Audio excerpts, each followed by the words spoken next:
Saudari-saudaraku yang terkasih, dalam percakapan kita yang terakhir, kita sudah mulai melihat kitab-kitab kebijaksanaan yang terdiri dari kitab Amsal, kitab Ayub, kitab Pengkhotbah, itu yang termasuk protokanonika, dan yang termasuk di dalam Deuterokanonika adalah kitab Putra Sirah dan kebijaksanaan Salomo.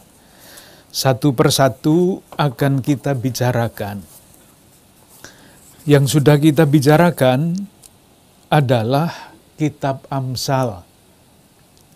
Kita ulang sebentar apa pesan pokok dari kitab-kitab kebijaksanaan ini. Intinya adalah merenungkan kehidupan manusia tentu pada zaman itu dengan keragaman dan permasalahannya. Pada dasarnya keragaman dan permasalahan hidup manusia yang paling dasar itu sejak manusia ada sampai sekarang kira-kira mirip. Sementara kitab-kitab kebijaksanaan itu menyampaikan pedoman, kata-kata bijak untuk menanggapi masalah-masalah dan keragaman kehidupan itu. Intinya adalah itu. Maka kalau mau mencari kata-kata bijaksana, tentu di dalam bahasa yang tidak mudah seringkali bagi kita, ya carinya di dalam kitab-kitab kebijaksanaan itu. Katakanlah itu semacam kumpulan kata-kata yang berpesan, kata-kata yang bermakna dari zaman dulu. Bentuknya bisa macam-macam, bisa seperti ibarat, perkataan-perkataan bijak, ucapan-ucapan, bahkan teka-teki. Itu pada umumnya. Kita sudah mulai dengan kitab kebijaksanaan Amsal.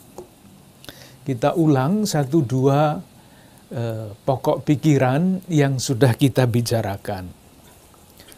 Yang pertama, tujuan penulisan kitab Amsal. Ada di dalam kitab Amsal bab 1 ayat 1-7. Baik kalau kita baca supaya nanti kalau membaca sendiri kelanjutannya tidak atau dengan mudah kita dapat mengikuti karena pokoknya ada di situ. Amsal Salomo bin Daud Raja Israel. Nah, sekarang mulai untuk mengetahui hikmat dan didikan. Untuk mengerti kata-kata yang bermakna, untuk menerima didikan yang menjadikan pandai, serta kebenaran, keadilan, dan kejujuran. Untuk memberikan kecerdasan kepada orang yang tak berpengalaman, dan pengetahuan serta kebijaksanaan kepada orang muda. Baiklah orang bijak mendengar dan menambah ilmu, dan baiklah orang yang berpengertian memperoleh bahan pertimbangan untuk mengerti amsal dan ibarat, perkataan dan teka-teki orang bijak. Jadi kata-kata itu kan kata-kata yang umum juga zaman sekarang. Misalnya soal kebenaran, keadilan, kejujuran. Dari zaman dulu sampai zaman sekarang ya tetap itulah yang seringkali menjadi cita-cita, tetapi tidak jarang juga menjadi masalah. Agar dapat memahami nilai-nilai itu, disampaikanlah kata-kata bijaksana. Yang paling penting apa? Sebagai sumber kebijaksanaan. Ayat 7 mengatakan begini, takut akan Allah adalah permulaan pengetahuan. Tetapi orang bodoh menghina hikmat dan didikan. Jadi kalau orang yang disebut bodoh itu menghina hikmat dan didikan, Ia tidak tahu jujur, ia tidak tahu benar, ia tidak tahu adil. Itulah yang disebut orang bodoh. Bukan karena tidak naik kelas dan sebagainya. Itu juga mungkin, tetapi yang di sini bukan itu maksudnya. Di sumber kebijaksanaan akhirnya mesti ditemukan di dalam Allah sendiri. Jadi kalau ada kata-kata bijak, ucapan-ucapan bijak yang diucapkan nanti di dalam kitab Amsal ini, asal-usulnya dari Allah. Ditegaskan sekali lagi, misalnya pada bab 2, kitab Amsal ayat 6. Karena Tuhanlah yang memberikan hikmat, dari mulutnya datang pengetahuan dan kepandaian. Itu yang paling penting. Jadi kebijaksanaan untuk apa? Nilai-nilai yang pokok itu apa? Dan itu semua berasal dari Allah. Bentuknya seperti apa? Kata-kata bijak itu. Dan kita juga mempunyai semacam jenis-jenis seperti itu ya. Ada pantun, ada sejenis-jenis itu. Demikian juga di dalam kitab Amsal tadi disebut ada teka-teki, ada ucapan, ada ibarat. Nah itu dirumuskannya bagaimana? Kita lihat bab 2 ayat 1.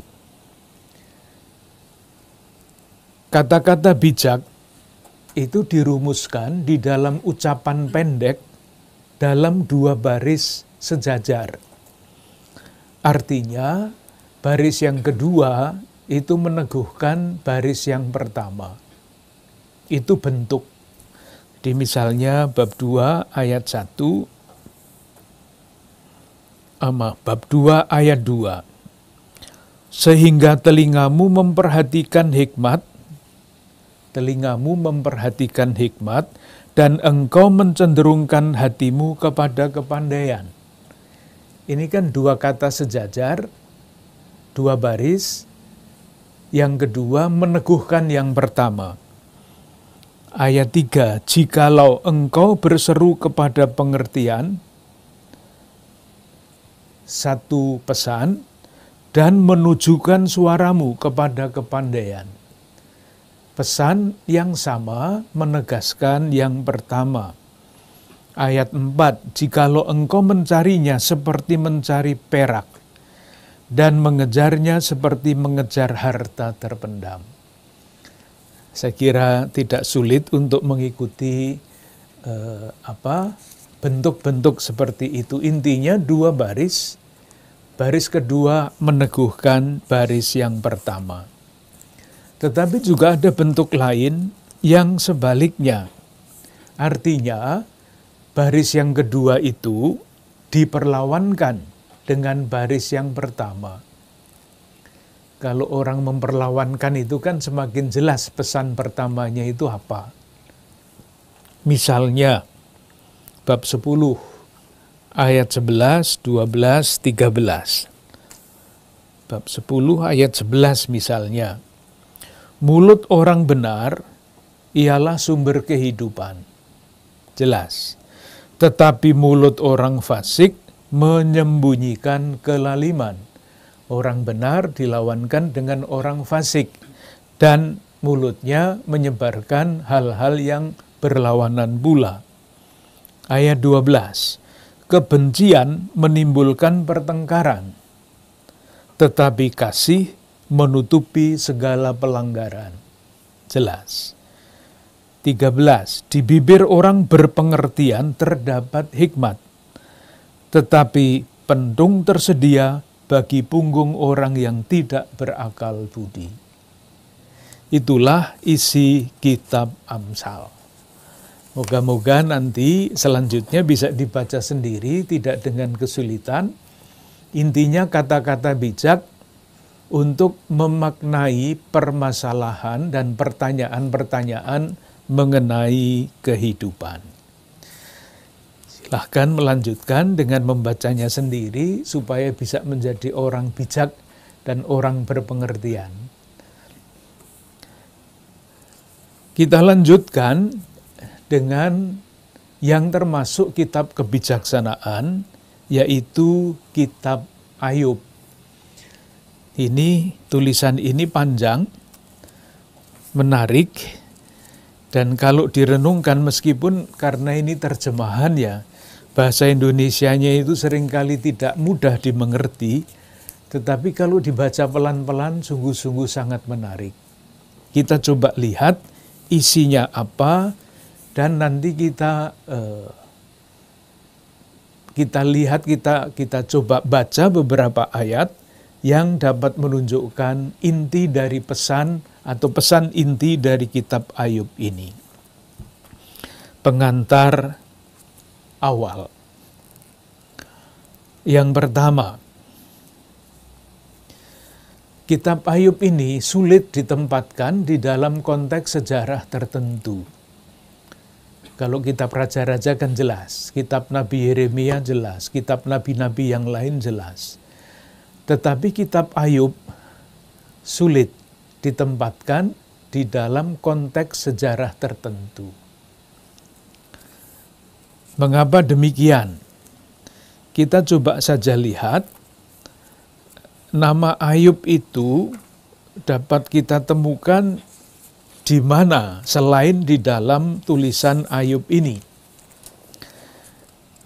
Kita lihat kitab Nabi Yesekiel, bab 14, ayat 14 dan 20. Yesekiel bab 14, ayat 14, itu dulu, ayat 14 dulu.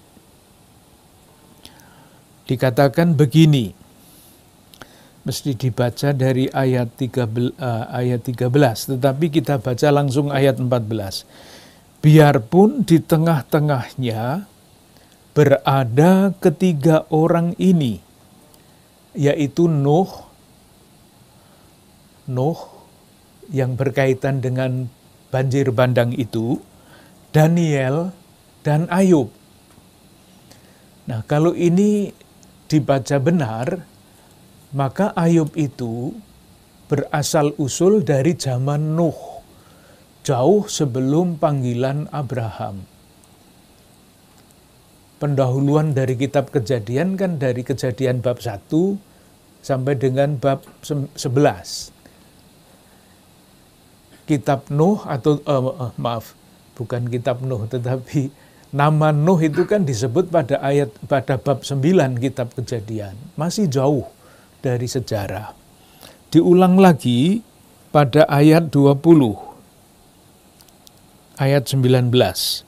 Atau jika aku mendatangkan sampar atas negeri itu, dan aku mencurahkan amarahku atasnya, sehingga darah mengalir dengan melenyapkan dari negeri itu manusia dan binatang, dan biarpun Nuh, Daniel, dan Ayub berada di tengah-tengahnya, demi aku yang hidup, demikianlah firman Tuhan, mereka tidak akan menyelamatkan. Jadi 3 orang itu disebut sebagai orang-orang suci. Kehadiran 3 orang suci itu tidak akan menyelamatkan bangsanya kalau bangsa itu tidak setia kepada Allah. Pesannya itu, jadi bukan Nuh, tetapi Ayub rupa-rupanya ditempatkan pada periode jauh sebelum panggilan Abraham, dan ditampilkan sebagai orang yang setia. Ayub. Mungkin baik kalau kita baca gambaran mengenai Ayub itu orang seperti apa. Nanti akan kita ulang-ulang itu. Karena persis intinya adalah Ayub yang saleh, yang baik, yang setia itu mengapa dibiarkan Allah menderita. Intinya itu. Maka harus ditegaskan bahwa bahwa Ayub itu orang saleh di dalam keadaan apapun juga. Kita lihat bab 1 ayat 1 sampai 5. Kita mulai menikmati kalimat-kalimat itu. Ada seorang laki-laki di tanah Uz bernama Ayub. Orang itu saleh dan jujur.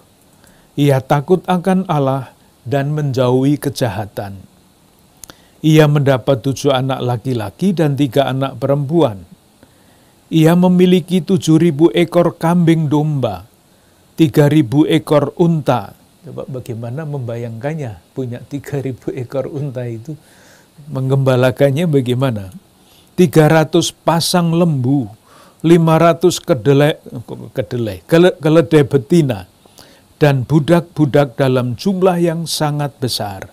Sehingga orang itu adalah yang terkaya dari semua orang di sebelah timur. Di balik ini, di balik kalimat ini, adalah pendapat umum pada zaman itu. Tidak berlaku lagi pada zaman sekarang. Atau sekurang-kurangnya diberi tanda tanya. Pada zaman itu, orang yang dikasihi Tuhan, yang disebut saleh, yang disebut setia, itu pasti kaya raya. Maka digambarkan sekian ini. Belum tentu 3.000 sungguh-sungguh, mungkin ya 2.900 lah. Tidak penting, tetapi intinya banyak. Kaya raya, maka dari situ disimpulkan, oleh karena itu dia pasti orang yang dicintai Tuhan. Anak-anaknya yang laki-laki biasa mengadakan pesta di rumah mereka masing-masing menurut giliran, dan ketiga saudara perempuan mereka diundang untuk makan dan minum bersama-sama mereka. Setiap kali apabila hari-hari pesta telah berlalu, Ayub memanggil mereka, menguduskan mereka. Keesokan harinya pagi-pagi bangunlah Ayub, lalu mempersembahkan korban bakaran sebanyak jumlah mereka sekalian, sebab pikirnya, mungkin anak-anakku sudah berbuat dosa, dan telah mengutuki Allah di dalam hati. Demikianlah dilakukan Ayub senantiasa. Itulah gambaran mengenai Ayub. Kaya raya, maka saleh. Maksud penulisan. Maksud penulisannya apa? Maksud penulisannya adalah mempersoalkan keyakinan itu. Jadi rumusannya adalah kekayaan adalah berkat dan diukur dengan jumlah ternak dan budak dan sebagainya. Ayub yang kaya raya itu nanti dibuat menderita. Maka pertanyaannya, ini ada orang saleh, sungguh-sungguh saleh, kok menderita? Tidak seperti rumus tradisional. Orang saleh dicintai Tuhan, itu mesti sehat walafiat kaya raya. Ini Ayub, orang yang setia dan saleh, mengapa dia menderita? Jadi yang dipersoalkan adalah penyebab penderitaan manusia dan peranan Tuhan di dalam penderitaan itu. Itu intinya. Sekarang dinamika kisahnya, nanti kita lihat beberapa ayat yang penting. Ayub yang saleh dan kaya raya itu, pada suatu titik dia kehilangan segala-galanya. Kita mungkin masih ingat akan kisah-kisah di masa kecil dulu ketika Ayub ini diceritakan oleh para katekis, para guru agama. Ayub kehilangan segala-galanya dan sangat menderita. Pertanyaannya sekali lagi, mengapa Ayub yang saleh harus menderita? Nanti akan muncul 3 orang tokoh yang disebut sahabat Ayub. Dan ada diskusi panjang antara Ayub dengan ketiga kawannya itu. Yang dipersoalkan kembali lagi adalah ini. Kalau dirumuskan dengan kata-kata yang berbeda, intinya sama. apakah penderitaan itu selalu disebabkan oleh dosa? Ini pertanyaan yang sangat eksistensial. Apakah penderitaan itu selalu disebabkan oleh dosa? Pertanyaan kedua, apakah penderitaan itu disebabkan, dimaui, dikehendaki oleh Tuhan? Logikanya kan kalau Tuhan itu mencintai manusia, mengapa Ia memberikan penderitaan kepada manusia? Pertanyaan eksistensial sampai sekarang. Dan jawabannya akhirnya nanti adalah misteri rencana Allah. Jawaban atas pertanyaan itu sudah saya sebut baru saja. Manusia tidak pernah bisa seutuh-utuhnya memahami kehendak Tuhan. Tindakan Tuhan, keputusan-keputusan Tuhan itu tidak dapat selalu ditangkap oleh manusia. Tidak selalu dapat ditangkap oleh manusia. Kembali lagi, misteri. Allah itu dekat, tetapi Allah juga jauh. Ingat ketika kita bicara mengenai Nabi Yeremia. Ketika dia sadar bahwa Allah itu adalah jauh, tidak bisa dimengerti rencana-rencana dan tindakannya, dia menyerah dan kembali lagi kepada misinya. Baru sesudah sadar bahwa Allah itu tanda petik jauh. Istilahnya sekarang transenden, tidak hanya imanen. Tidak hanya dekat dengan manusia, tetapi di luar jangkauan manusia. Kalau Allah itu hanya di dalam jangkauan manusia, maka namanya pasti bukan Allah, tetapi ilah. Beda, Allah dengan huruf kapital, dengan ilah atau Allah dengan huruf kecil. Dari satu pihak, Allah itu tidak dapat ditangkap oleh budi manusia, tetapi keyakinan bahwa Tuhan hadir di dalam sejarah, keyakinan bahwa Tuhan hadir di dalam sejarah dapat memberikan kekuatan untuk bertahan dan untuk melanjutkan hidup sambil menatap masa depan.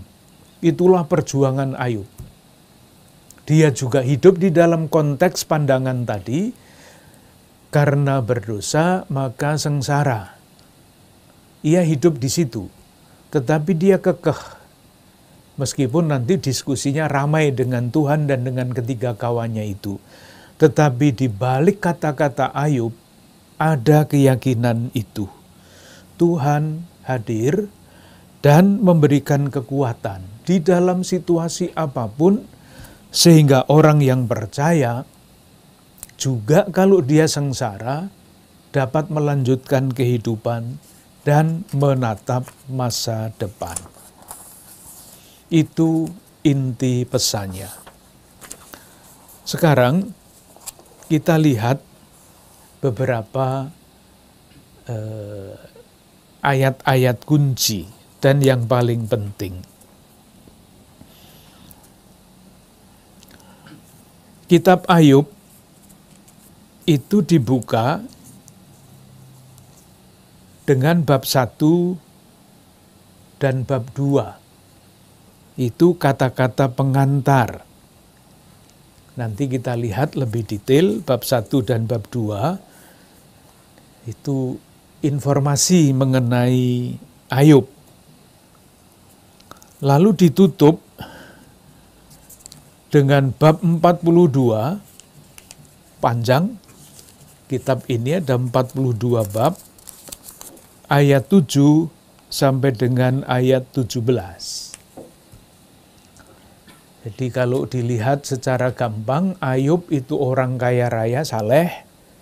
Itu bab 1, ayat 1 sampai dengan 12. Ditutup dengan bab 42 ayat 7-17, keadaan Ayub dipulihkan. Jadi kesimpulannya sudah bisa kita perkirakannya dari pembuka dan penutup itu. Di tengah-tengahnya adalah Ayub yang sengsara. Sebagai ujian yang ditimpakan oleh setan yang mau menggoda Ayub supaya tidak setia mengakui bahwa dia berdosa. Ayub mengatakan tidak. Saya sengsara begini bukan karena saya berdosa, tetapi tidak tahu mengapa Allah memperlakukan saya seperti ini. Saya bersih. Itu dinamikanya panjang. Kesimpulannya yang Ayub ini benar. Bukan setan yang benar, bukan ketiga temannya yang benar, Ayublah yang benar, yang diterima oleh Tuhan kembali, sehingga keadaannya dipulihkan. Kita lihat beberapa ayat. Nanti pasti ada macam-macam pertanyaan yang bisa muncul di sini. Tadi sudah kita bicarakan bahwa keadaan Ayub berubah sangat drastis. Perubahan itu apa? Perubahan itu disebabkan oleh permintaan iblis. Ayat 8. Pada suatu hari datanglah anak-anak Allah menghadap Tuhan, dan di antara mereka datanglah juga iblis. Maka bertanyalah Tuhan kepada iblis, "Dari mana engkau?" Lalu jawab iblis kepada Tuhan, "Dari perjalanan mengelilingi dan menjelajah bumi." Lalu bertanyalah Tuhan kepada iblis, "Apakah engkau memperhatikan hambaku Ayub? Sebab tiada seorang pun di bumi seperti dia, yang sedemikian saleh dan jujur, yang takut akan Allah dan menjauhi kejahatan." Ditegaskan lagi kesalehan Ayub. Lalu jawab iblis kepada Tuhan, "Apakah dengan tidak mendapat apa-apa Ayub akan takut akan Allah?" Jadi kalau kekayaannya hilang, apakah dia masih akan tetap saleh apa enggak? Dan selanjutnya, ayat 11, "Tetapi ulurkanlah tanganmu dan jamahlah segala yang dipunyainya. Ia pasti mengutuki engkau di hadapanmu." Nah, sekarang dicobai dengan menghilangkan semua miliknya. Hewannya dirampas. Ayat 15. Datanglah orang-orang Seba menyerang dan merampasnya, serta memukul penjaganya dengan mata pedang. Hanya aku sendiri yang luput sehingga dapat memberitahukan hal ini kepada Tuhan. Kemudian anak-anaknya juga diambil oleh Tuhan. Ayat 18-19. Sementara orang itu berbicara, datanglah orang lain dan berkata, "Anak-anak Tuhan yang lelaki dan yang perempuan sedang makan," dan selanjutnya, maka tiba-tiba angin ribut bertiup dari seberang padang gurun.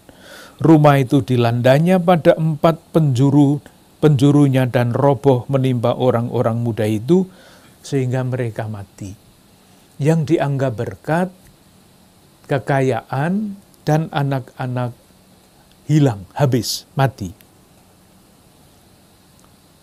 Apakah sesudah itu semua hilang, Ayub masih tetap setia? Jawabannya ada pada ayat 20-22. Maka berdirilah Ayub, mengoyak jubahnya, mencukur kepalanya, kemudian sujudlah ia dan menyembah, katanya, "Dengan telanjang aku keluar dari kandungan ibuku, dengan telanjang juga aku akan kembali ke dalamnya. Tuhan yang memberi, Tuhan yang mengambil, terpujilah nama Tuhan." Dan dalam kesemuanya itu Ayub tidak berbuat dosa dan tidak menuduh Allah berbuat yang kurang patut. Sudah jelas posisinya Ayub melawan pendapat tradisional. Setannya masih belum menyerah. Namanya setan ya susah menyerah kalau berbuat jahat itu. Sekarang setan ditanya lagi oleh Tuhan. Menarik sekali diskusinya, percakapannya ini. Pada suatu hari datanglah kembali lagi anak-anak Tuhan menghadap Tuhan termasuk iblis. Maka bertanyalah Tuhan kepada iblis, dari mana engkau? Persis seperti yang pertama. Cari jalan-jalan mengelilingi dan menjelajah bumi. Firman Tuhan kepada iblis, apakah engkau memperhatikan hambaku Ayub? Sebab tiada seorang pun di bumi seperti dia yang demikian saleh dan jujur, yang takut akan Allah dan menjauhi kejahatan. Ia tetap tekun dalam kesalehannya, meskipun engkau telah memujuk aku melawan dia untuk mencelakakannya tanpa alasan. Lalu setan menjawab, kulit ganti kulit, intinya sekarang dia sendiri yang akan saya celakakan. Coba nanti kalau dia celaka, apakah dia tetap saleh? Diuji, bukan miliknya, tetapi dia sendiri diuji. Ayub dibuat sakit. Ayat 5, bab 2. Tetapi ulurkanlah tanganmu, jamalah tulang dan dagingnya, ia pasti mengutuki engkau di hadapanmu. Maka firman Tuhan kepada iblis, nah, ia dalam kuasamu, hanya sayangkan nyawanya. Kemudian iblis pergi dari hadapan Tuhan, lalu ditimpanya Ayub dengan barah dan busuk dari telapak kakinya sampai ke batu kepalanya. Ayub dibuat sakit yang menjijikkan itu. Kena kusta. Apa yang terjadi kemudian? Nah, sekarang bukan setan yang tampil untuk menggodai siapa? Ayub. Istrinya yang menggodai dia. Bab 2 ayat 9. Maka berkatalah istrinya kepadanya, masih bertekunkah engkau dalam kesalehanmu? Kutukilah Allahmu dan matilah. Tetapi jawab Ayub kepadanya, engkau berbicara seperti perempuan gila. Apakah kita mau menerima yang baik dari Allah, tetapi tidak mau menerima yang buruk? Dalam kesemuanya itu, Ayub tidak berbuat dosa dengan bibirnya. Jadi setan sementara ini kalah, tetapi Ayub tetap di dalam kesengsaraannya. Lalu mulailah pendahuluan untuk seluruh tulisan kitab Ayub ini. Ayat 11, ketika ketiga sahabat Ayub mendengar kabar tentang segala malapetaka yang menimpa dia, maka datanglah mereka dari tempatnya masing-masing. Namanya Elifas, orang Teman, Bildad, orang Suah, Sofar, orang Naama. Inilah yang diceritakan berdiskusi, berdebat dengan Ayub sepanjang bab 3 sampai dengan bab 42. Kita coba lihat, nanti dibaca sendiri. Perdebatan pertama itu mulai dengan bab 3 sampai dengan bab 14. Bab 3 sampai bab 14, Ayub mulai dulu, lalu bab 4, ini mulai orang yang pertama, Elifas menegur Ayub. Saya tunjukkan beberapa, ini saja ya, tuduhan teman-temannya itu, dan jawaban Ayub seperti apa. Bab 4, ayat 7 sampai 9. Ini inti dari tuduhan Elifas, pendapat tradisional terungkap di situ, bab 4 ayat 7 sampai 9. Camkanlah ini, siapa binasa dengan tidak bersalah. Jadi kalau Ayub itu menderita penyakit seperti itu, pasti dia bersalah. Pendapat tradisional. Dan manakah orang yang jujur dipunahkan? Kamu mengaku jujur tetapi nasibmu begitu, pasti kamu salah. Ayat 8, yang telah kulihat ialah bahwa orang yang membajak kejahatan dan menabur kesusahan, ia menuainya juga. Mereka binasa oleh nafas Allah dan lenyap oleh hembusan hidungnya. Jelas ya, pendapat tradisional intinya kalau kamu sungguh saleh, mengapa kamu menderita? Apa jawaban Ayub? Banyak, panjang jawabannya, kita pilih 1-2 ayat. Bab 12, ayat 7 sampai 11. Intinya, Ayub menegaskan bahwa Allah itu enggak seperti yang kamu pikirkan. Ia menyelenggarakan hidup ini. Ayat 7, bab 12, ayat 7 sampai 11. Tetapi bertanyalah kepada binatang, maka engkau akan diberinya pengajaran. Kepada burung di udara, maka engkau akan diberinya keterangan. Bertuturlah kepada bumi, maka engkau akan diberinya pengajaran. Bahkan ikan di laut akan bercerita kepadamu. Nah sekarang intinya apa? Siapa di antara semuanya itu yang tidak tahu bahwa tangan Allah yang melakukan itu? Bahwa di dalam tangannya terletak nyawa segala yang hidup dan nafas setiap manusia. Bukankah telinga menguji kata-kata seperti langit-langit mencecap makanan?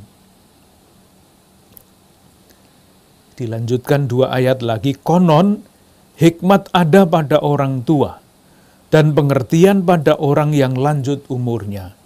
Tetapi, sekarang, pada Allah lah hikmat dan kekuatan, dialah yang mempunyai pertimbangan dan pengertian.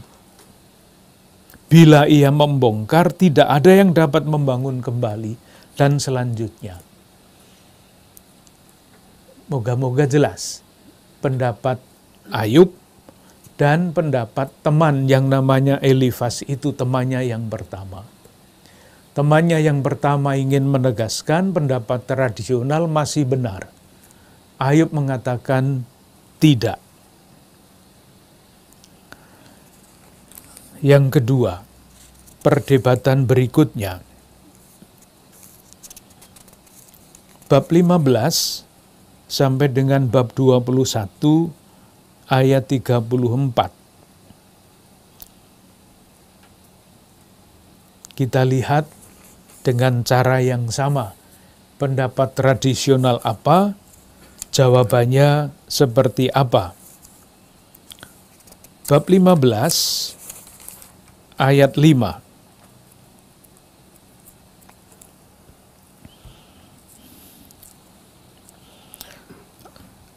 Ayat 4. Lagi pula engkau melenyapkan rasa takut dan mengurangi rasa hormat kepada Allah. Lalu ayat 5, kesalahanmulah. Ini tuduhan kepada Ayub. Kesalahanmulah yang mengajar mulutmu. Jadi kalau Ayub mengatakan yang tadi, Tuhan sang penyelenggara kehidupan, itu mulutmu yang salah. Ayat 6, mulutmu sendirilah yang mempersalahkan engkau, bukan aku. Bibirmu sendiri menjadi saksi menentang engkau. Itu pendapat yang tradisional. Jawaban Ayub bagaimana? Bab 17 ayat 1-3. Ini Ayub mengeluh atas perlakuan Allah. Semangatku patah, umurku telah habis, dan bagiku tersedia kuburan. Sesungguhnya aku menjadi ejekan, mataku terpaksa menyaksikan tantangan mereka. Biarlah engkau menjadi jaminanku bagimu sendiri. Biarlah engkau menjadi jaminanku bagimu sendiri. Siapa lagi yang dapat membuat persetujuan bagiku? Karena hati mereka telah kau katupkan bagi pengertian, itulah sebabnya engkau mencegah mereka untuk menang. Itu debat yang kedua. Yang ketiga, bab 21, bab 22 ayat 1 sampai dengan bab 31 ayat 40. Kita lihat dengan cara yang sama. Bab 22 ayat 15.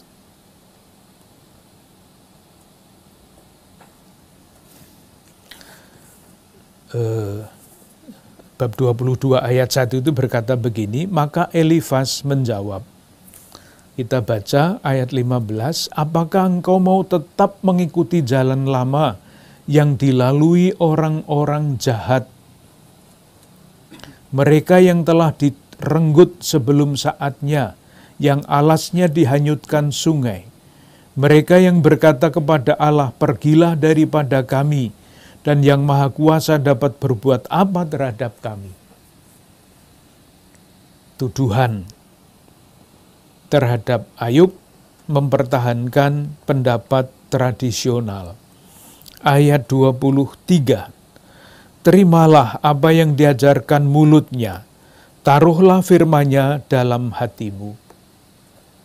Jadi berbaliklah kepada Allah, nasihat teman-teman Ayub. Padahal dia sudah selalu dekat dengan Allah, tetapi karena menderita, maka capnya adalah ini orang yang dikutuk oleh Allah. Jawabannya bagaimana? Bab 31, ayat 5 sampai 6. Sekali lagi Ayub mengaku tidak bersalah, itu bab 31 judulnya seperti itu. Saya baca ayat 5 dan ayat 6. Jikalau aku bergaul dengan dusta, atau kakiku cepat melangkah ke tipu daya, biarlah aku ditimbang di atas neraca yang teliti, maka Allah akan mengetahui bahwa aku tidak bersalah. Ini pendapat yang mau ditawarkan. Bukan karena dosa, bukan karena kesalahan Ayub menderita. Itu yang ketiga itu sampai dengan bab 31 ayat 40. Itu adalah diskusi antara Ayub dengan ketiga kawannya. Tiga kawannya dengan segala macam argumen membela pendapat tradisional.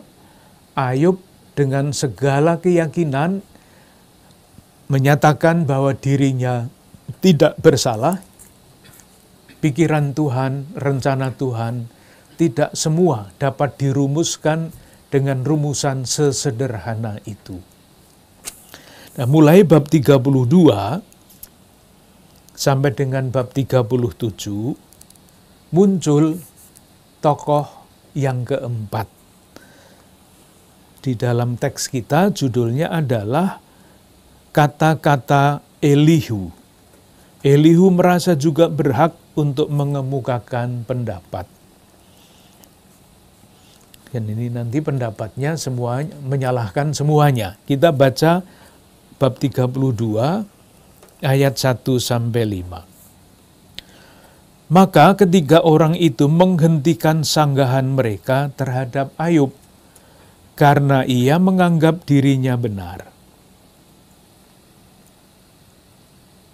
Ayub menganggap dirinya benar, ketiga orang menolak pernyataan itu. Lalu marahlah Elihu bin Barachil orang Bus dari kaum Ram. Ia marah terhadap Ayub karena ia menganggap dirinya lebih benar daripada Allah, sering mengeluh kepada Allah. Dan ia juga marah terhadap ketiga orang sahabat itu karena mereka mempersalahkan Ayub meskipun tidak dapat memberikan sanggahan. Elihu menangguhkan bicaranya dengan Ayub karena mereka lebih tua daripada dia.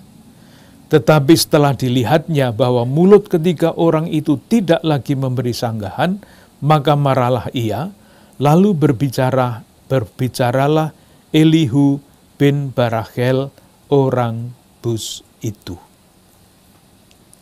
Nah, sekarang tinggal membaca judul-judulnya, nanti silahkan baca sendiri. Ini pendapat Elihu menjadi penengah.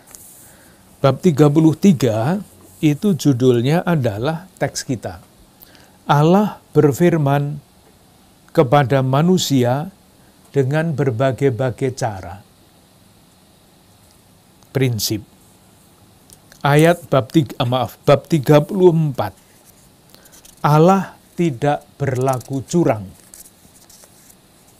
seperti dituduhkan.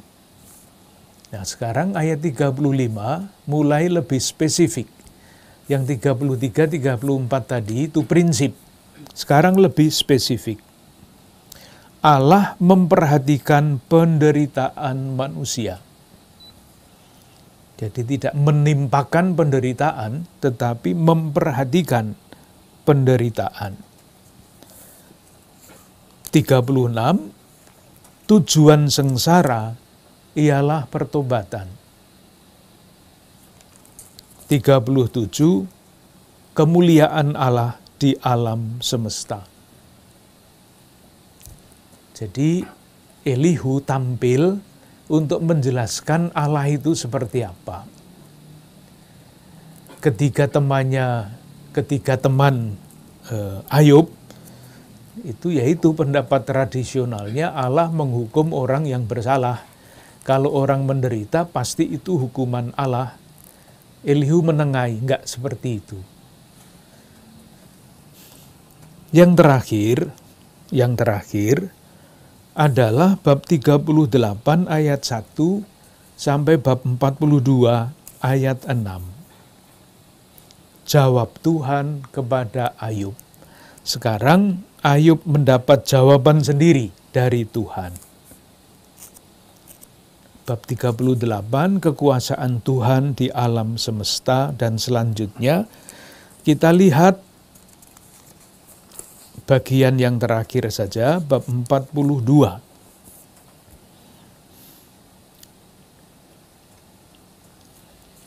Bab 42 ayat 1 sampai 6.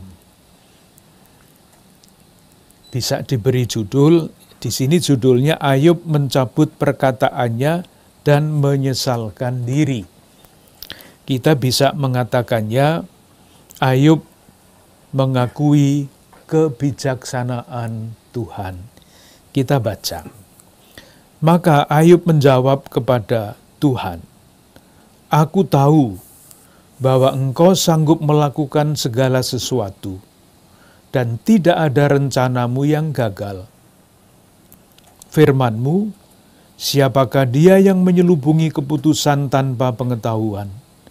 Itulah sebabnya, tanpa pengertian, aku telah bercerita tentang hal-hal yang sangat ajaib bagiku yang tidak ku ketahui. Firman-Mu, dengarlah, maka akulah yang akan berfirman. Aku akan menanyai Engkau, supaya Engkau memberitahu aku. Hanya dari kata orang saja aku mendengar tentang Engkau. Tetapi sekarang mataku sendiri memandang Engkau. Oleh sebab itu, aku mencabut perkataanku, dan dengan menyesal aku duduk dalam debu dan abu." Jadi di dalam perdebatan dengan teman-temannya itu, Ayub dituduh kamu kok rasa-rasanya melampaui Allah, lebih tahu daripada Allah.